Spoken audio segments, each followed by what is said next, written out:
چیز کا سوال کیا تھا کہ میرے ساتھ کسی کو شریک مت کرو، کفر مت کرو، شرک مت کرو. یہ بہت آسان تم سے سوال کیا تھا مگر تم نہیں مانے، دنیا میں کفر کیے، شرک کیے، اب تو جہنم میں جانا پڑے گا. حدیث میں آتا ہے کہ جو جنت میں جائے گا وہ تو کبھی دنیا میں واپس نہیں آنا چاہے گا سوائے شہید کے. جو اللہ کے راستے میں شہید ہوگا تو ان کو شہادت کے وقت اتنا مزہ ملے گا، شہادت کی موت ان کے لیے اتنی مزیدار ہوگی کہ جنت میں جا کر بھی شہادت کی موت کو بھول نہیں پائے گا. وہ اللہ سے درخواست کرے گا کہ دوبارہ دنیا میں بھیجیے، پھر جو میری موب لنچنگ ہو، میں تیرے راستے میں جد کروں اور مجھے شہادت ملے تاکہ مرنے کا مزہ مجھے ملے. شہادت یہ مرنے کا بہترین مزہ ہے. اس لیے اللہ کے نبی نے فرمایا کہ جو انسان جو ہے اللہ کے راستے میں شہید ہونے کی تمنا نہ کرے تو وہ نفاق پر مرنے والا ہو، ایمان پر مرنے والا نہیں ہو. ہمارے دونوں ہاتھ میں لڈو، موت سے ہم کو کبھی نہیں ڈرنا چاہیے. آج دنیا میں حالات ایسے ہیں کہ ایک مسلمان پر کوئی حملہ کر دیتا ہے اور وہ جی حضور معاف کیجئے کہہ کے اپنی جان دے دیتا. نہیں، ہم حملہ کا مقابلہ کریں، مر جائیں گے تو شہید، بچ جائیں گے تو غازی. ہمیں موت سے ڈرنی نہیں چاہیے. صحابہ کرام تو اسی لیے کامیاب ہوئے تھے کہ ان کو موت کا ڈر ان کے دل سے ختم ہو گیا تھا. وہ مرنے کے لڑتے تھے، شہید ہونے کے لڑتے تھے، میدان میں کود پڑتے تھے. جہاں موت نظر آتی، جہاں تلواریں زیادہ چمکتی، وہیں جا کے جو ہے حملہ کرتے. تو لہذا ہمیں موت سے بھی ڈرنا نہیں چاہیے.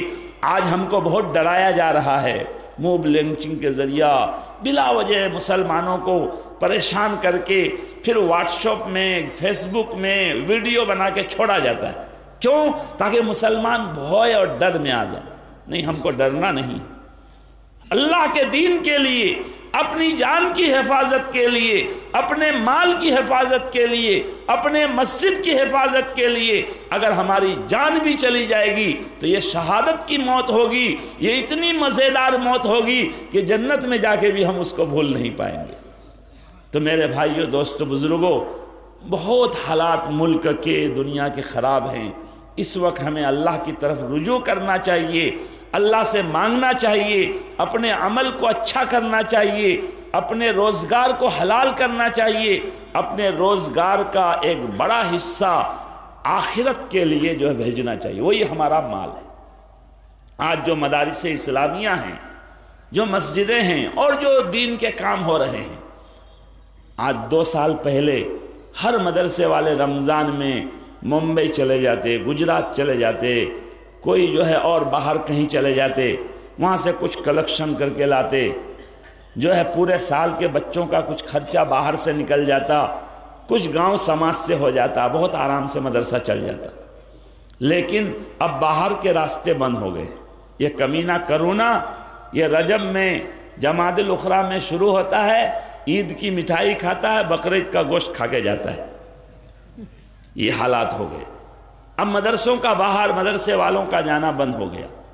اب ان مدرسوں کو باقی رکھنے کے لیے ہر علاقے کے لوگوں کی یہ ذمہ داری ہے کہ اپنے اپنے علاقے کے مدرسوں کو کھڑا رکھے، زندہ رکھے، علماء کا خیال رکھے. یہ مدرسے نہیں رہیں گے، علماء نہیں رہیں گے تو دین کا جو ہے ہمارے آئندہ نسلوں میں دین بچانے والا کوئی نہیں ہوگا. پھر جو ہے بہت آسانی سے ہماری اولاد مرتد ہو جائے گی. ہماری اولاد کے کان میں کوئی اذان پڑھنے والا نہیں ملے گا، کوئی نکاح پڑھانے والا نہیں ملے گا، جنازہ پڑھنے والا نہیں ملے گا. اس لیے ہم اپنے اپنے علاقے کے مدرسوں کو ترقی دینے کی کوشش کریں. اپنی کمائی کا صرف 40% زکوٰۃ وہ بھی نہیں نکالتے، لیکن اس پر اکتفا نہ کریں. ان حالات میں ہمیں چاہیے کہ ہم کچھ صدقہ خیرات بھی نکالیں، امداد بھی کریں. صدقات خیرات سے مصیبتیں دور ہوتی ہیں. آج حالات یہ ہیں، اگر کرونا ہو گیا مثلا کتنے پیسے چلے جائیں گے، لوگ گھن کریں گے، کوئی قریب میں آپ کے پاس نہیں آئے گا، مصافحہ نہیں کرے گا. میں تو سوچتا ہوں کہ ہر دن اس نام پر صدقہ نکالنا چاہیے، اللہ اس بیماری سے ہم کو بچا لے۔ اور اللہ الحمدللہ گواہ ہے، جب جب مجھے یہ یاد آتا ہے کہ اللہ کرونا، تو میرے گھر میں ایک ڈبہ رکھا ہوا ہے، میں کچھ صدقہ اس میں ڈال دیتا ہوں، اللہ بچائے رکھنا۔ یہ ایسی بیماری ہے، اگر معلوم ہو جائے کہ حضور کو کرونا ہے، کوئی یہاں بیٹھنے نہیں دیں گے، کوئی سامنے نہیں بیٹھیں گے، اگر بیٹھ گئے تو اس کرسی کو پھر جو ہے پتہ نہیں لگا کہ کہیں پھینک دیں گے، کوئی وہاں دوبارہ نہیں بیٹھے گا اس دن۔ یہ حالات ہیں، اس لیے ان حالات میں ہمیں صدقہ خیرات بھی کرنا چاہیے۔ الحمدللہ آپ کا یہ بہت پرانا مدرسہ، کتنے علماء، کتنے جو ہے حفاظ یہاں پڑھے ہوئے پورے علاقے میں کام کر رہے ہیں، اس لیے اس مدرسے کو بھی آپ ترقی دیجئے۔ یہاں کے حافظ بچے الحمدللہ بن رہے ہیں، مدرسے کے لیے اپنی جان مال محبت کو لگائیے تو انشاءاللہ مدرسہ کھڑا رہے گا، علماء جو ہے کھڑے رہیں گے تو آپ کی اولاد میں ایمان دین زندہ رہے گا۔ اللہ تعالی ہم سب کو کہنے سننے سے زیادہ عمل کی توفیق عطا فرمائے۔ وآخر دعوانا الحمدللہ رب العالمین۔ میری آواز بھی پھنس گئی ہے، 4 بجے کیا آواز پھنس گئی کافی اثر کی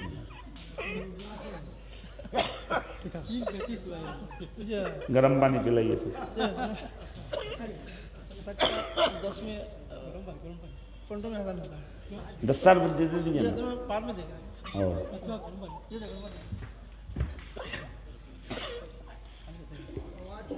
کتنے بچے حافظ بن رہے ہیں؟ 3 35 7۔ او بھی اس کرونا کے زمانے میں الحمدللہ اس مدرسے کے 7 بچے حافظ قرآن بن رہے ہیں۔ جو آپ جانتے ہیں بہت سارے مدرسے جو ہے شروع میں بھی 2-3 مہینے بند رہے، ابھی سے پھر بند ہونا شروع ہو گیا ہے۔ ان حالات میں جو ہے ان کے اساتذہ نے، یہاں کے ذمہ داروں نے کتنی محنت کی کہ جو ہے 7 بچے حافظ قرآن بن گئے الحمدللہ۔ حدیث میں آتا ہے کہ جو بچہ حافظ قرآن بنتا ہے ان کے ماں باپ کو اللہ تعالیٰ ایسا تاج پہنائیں گے جس کی چمک دمک روشنی اتنی زیادہ ہوگی کہ اگر سورج کو ہمارے گھر میں لا کے لٹکا دیا جائے، اتنے دور سے سورج کی دھوپ اور روشنی کتنی ہے، اگر گھر میں سورج کو لٹکا دیں تو کتنی روشنی ہوگی۔ حدیث میں آتا ہے ماں باپ کو اس سے بہترین اور بھالو تاج پہنایا جائے گا، اور اس بچے کو 10 اہل خاندان کے بارے میں اختیار ملے گا۔ نہیں میں نہیں چلا پاؤں، مجھے آواز پھنس گئی، آپ کر دیجیے تھوڑا، گرم پانی منگا تو دیجیے۔ تو جو ہے کہہ رہا تھا کہ 10 ایسے لوگوں کے لیے بچے کو اختیار ملے گا حافظ قرآن کو جن پر جہنم واجب ہو گئی ہوگی۔ اللہ فرشتوں سے کہہ دیں گے کہ فلاں ابن فلاں ان کو جہنم میں ڈالو، فرشتہ ان کو جہنم میں لے کے جائے گا۔ ایک بچہ کھڑا ہوگا حافظ قرآن، کہے گا او اللہ یہ میرے چچا ہیں، یہ میرے ماموں ہیں، یہ میرے دادا ہیں، یہ میرے بھائی ہیں، اے اللہ تیرے نبی نے مجھے 10 ٹکٹ دیا ہے، ان کو آپ جہنم بھیج رہے ہیں، اللہ میرے پاس ٹکٹ ہے 10، ایک ٹکٹ میں ان کے لے دے رہا ہوں، ان کو آپ جنت میں بھیج دیجیے۔ اللہ کہیں گے فرشتوں واپس لاؤ۔ ان کی سفارش پر ایسے 10 آدمیوں کو جنت میں بھیج دیا جائے گا۔ علماء نے لکھا ہے کہ ان لوگوں کو جنت میں بھیجا جائے گا جو اس بچے کو حافظ قرآن بننے میں سپورٹ کیا ہو۔ رشتہ داروں میں کچھ ایسے ہوتے ہیں جو حوصلہ افزائی کرتے ہیں، جب بچہ گھر سے آتا ہے تو ان کو 10 روپیہ 50 روپے دیتے ہیں، کہتے ہیں جاؤ بیٹا پڑھو، محنت سے پڑھنا، تم حافظ قرآن بنو گے، عالم دین بنو گے، دنیا بھی چمکے گی آخرت بھی چمکے گی۔ ایسے لوگوں کے لیے وہ بچہ سفارش کرے گا۔ اور کچھ لوگ حوصلہ توڑتے ہیں، کہتے ہیں کیا کر رہے ہو، حافظ بن کے کیا ہوگا، ملا بن کے کیا ہوگا، پھوگا ملا بنو گے، مسجد کا لوٹا بنو گے؟ ایسے لوگ چاہے اپنے قریبی رشتہ دار ہوں، ان کے لیے بچہ سفارش نہیں کرے گا۔ تو 10 ٹکٹ خاص طور سے حافظ قرآن کو ملے گا۔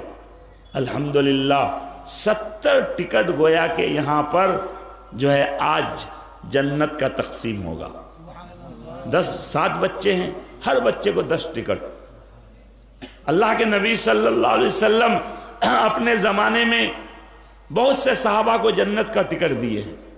10 صحابہ کو تو ایک ہی مجلس میں دیے ہیں، جن کو عشرہ مبشرہ کہتے ہیں، جنت کا ٹکٹ ان کو دے دیے۔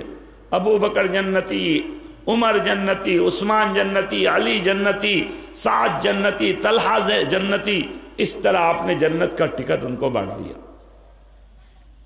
لیکن اللہ کے نبی تو اب دنیا میں ہے نہیں، تو اب جو ہے جنت کا ٹکٹ کیا نہیں ملے گا؟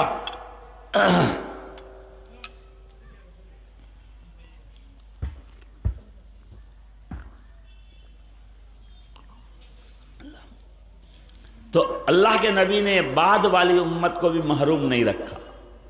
کچھ عمل، کچھ کام اللہ نے ایسا رکھا ہے کہ اس کام کے کرنے سے آدمی کو جنت کا ٹکٹ مل جاتا ہے۔ حدیث میں آتا ہے کہ جو آدمی 2 چیزوں کی ذمہ داری لے، میں ان کے لیے جنت کے ٹکٹ کو پکا کر رہا ہوں۔ ایک زبان کی حفاظت کرے، ایک شرمگاہ کی حفاظت کرے۔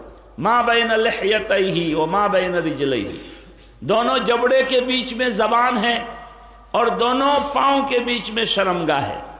ہمارے نبی نے فرمایا ان 2 کی حفاظت کر لو، جنت کا ٹکٹ پکا۔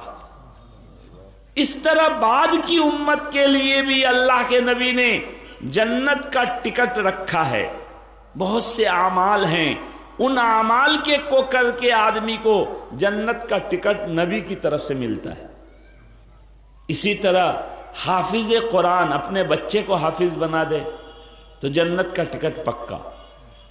اگر ہمارے رشتہ داروں میں کوئی حافظ قرآن بنا، ہم نے ان کو سپورٹ کیا، ان کو ہیلپ کیا، ان کی حوصلہ افزائی کی، تو ہمارے لیے انشاءاللہ جنت کا ٹکٹ پختہ ہوگا۔ ہم اگر حفظ کے مدرسے کو، جہاں قرآن کی تعلیم ہوتی ہے، وہاں اپنے جان مال سے جو ہے تعاون کیا، مدد کیا، تو اللہ تعالی ہمیں جو ہے محروم نہیں کریں گے۔ حدیث میں آتا ہے ایک دیہات کا صحابی، ان پڑھ دیہاتی آدمی، وہ اللہ کے نبی سے آ کے ایک سوال اور کوشچن کیا، متی الساعہ یا رسول اللہ، اے اللہ کے رسول قیامت کب آئے گی؟ یہ ایسا کوشچن تھا جس کا اتر ہمارے نبی جی کو بھی معلوم نہیں تھا کہ قیامت کب ہوگی، فکس نبی کو بھی معلوم نہیں تھا۔ آج بہت لوگ کہتے ہیں 2028 کو قیامت ہو جائے گی، 2022 2020 کتنا نکل گیا، یہ سب فالس ہے۔ نبی کو بھی اللہ نے نہیں بتایا تھا کہ قیامت کب آئے گی۔ ہمارے نبی اس کا جواب کیا دیتے؟ آپ نے فرمایا ما اعددت لہا، قیامت یہ تو ایگزام کا ٹائم ہے، ابھی بتایا قیامت میں 5 سوال ہوگا، 5 کوشچن ہوگا۔ تو ہمارے نبی نے فرمایا کہ قیامت کی تیاری کیا کی ہو، کہ قیامت کب پوچھ رہے ہو؟ ایگزام کی تیاری کیا ہے کہ ایگزام کے دن اور ایگزام کے سمے کے بارے میں تم پوچھ رہے ہو؟ بڑے سمجھدار آدمی تھے، انہوں نے کہا ما اعددت لہا من کثیر صلاۃ ولا صدقۃ ولا صیام، اے اللہ کے رسول بیشی بیشی نماز، بہت بہت روزہ، بہت بہت دان خیرات کر کے میں قیامت کی تیاری تو نہیں کیا ہوں، کنتو انی احب اللہ ورسولہ، ایک بات میرے اندر ہے کہ میں اللہ رسول سے محبت کرتا ہوں۔ چنانچہ ہمارے نبی جی نے فرمایا انت مع من احببت المرء مع من احب، ہر مانوش قیامت کے دن اپنے بندو کے ساتھ ہوگا، اپنے محبوب کے ساتھ ہوگا۔ حضرت انس فرماتے ہیں کہ ہمیں صحابہ کو اس دن اتنی خوشی ہوئی کہ کبھی اتنی خوشی نہیں ہوئی تھی، کیونکہ صحابہ جانتے تھے کہ ہم نبی کے دیوانے ہیں، نبی کے عاشق ہیں، اور اللہ کے نبی نے ہمیں یہ ٹکٹ دے دیا کہ ہر آدمی قیامت کے دن بندوں کے ساتھ ہوگا، اپنے محبوب کے ساتھ ہوگا، تو ہم اپنے محبوب صلی اللہ علیہ وسلم کے ساتھ ہوں گے۔ میرے بھائیوں، ہمارے نبی روئے زمین پر نہیں ہیں، لیکن آپ کے جانشین ہیں، آپ کے وارثین ہیں۔ العلماء ورثۃ الانبیاء، لہذا مدرسوں سے محبت کرنا، علماء سے محبت کرنا، حفاظ سے محبت کرنا، یہ نبی سے محبت کرنا ہے۔ اور جو نبی سے محبت کرے گا وہ قیامت میں نبی کے ساتھ رہے گا، جو علماء سے محبت کرے گا قیامت میں ان کا بھی حشر علماء کے ساتھ ہوگا۔ اسی لیے آپ کے علاقے میں یہ مدرسہ ہے، آپ کوشش کیجئے کہ اس مدرسے کے ساتھ آپ سب جنت میں جانے والے بنیں، اس مدرسے کے ساتھ جنت میں جائیں، اس مدرسے کے حفاظ حافظوں کو اللہ جو مقام عطا فرمائیں گے وہ مقام آپ کا بھی ملے۔ وہ آسان ہے کہ ان حافظوں سے محبت کریں، قرآن سے محبت کریں، مدرسے سے محبت کریں، علماء سے محبت کریں، تو انشاءاللہ آپ کا بھی وہی مقام ہوگا۔ دیکھیے دستار بندی کے لیے پگڑی رکھی ہوئی ہے، انشاءاللہ دستار بندی بھی ہوگی، دعا بھی ہوگی۔ اس لیے آپ لوگ ان حالات میں مدرسہ کو چلانا، 3-4 مہینہ ابھی رمضان تک، رمضان کے بعد تک ہے جو ہے، اسی لیے اس کے لیے آپ لوگوں کو کھل کے تعاون کرنا چاہیے۔ لہذا سب لوگ اس نیت سے جو ہے ایک خیرات، ایک